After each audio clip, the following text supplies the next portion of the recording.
Today, I'm going to make different veggie cuts using carrots and spring onions. And before cutting, let's wash our hands and wash our vegetables and peel it.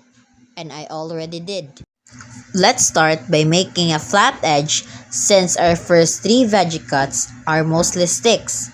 Reminder, make sure that your knife is sharp and not dull, and also your cutting board should be clean.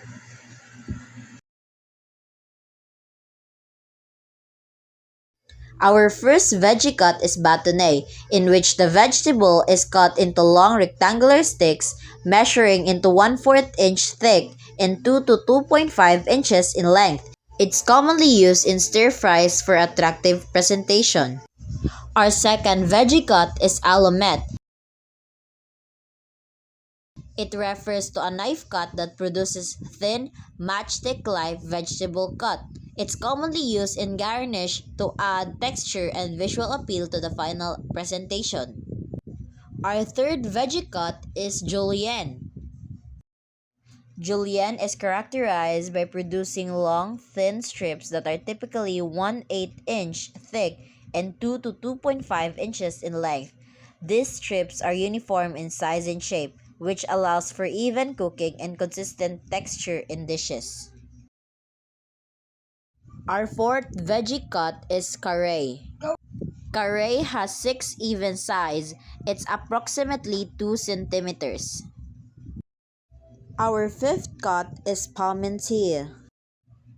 Parmentier is a medium-sized cube cut. It's approximately 1.5 centimeters. Our sixth cut is macédoine. It's a uniform cube cut that is 1/4 inch or 0.6 centimeters on all sides.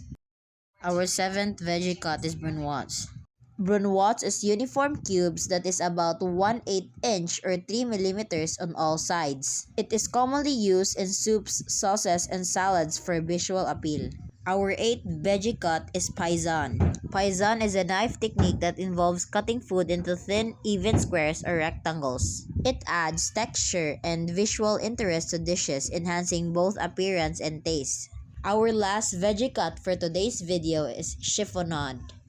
It's a veggie cut that involves thinly slicing leafy greens or herbs into long, fine ribbons. It is a decorative element for plating, adding a touch of elegance and flavor for the final presentation.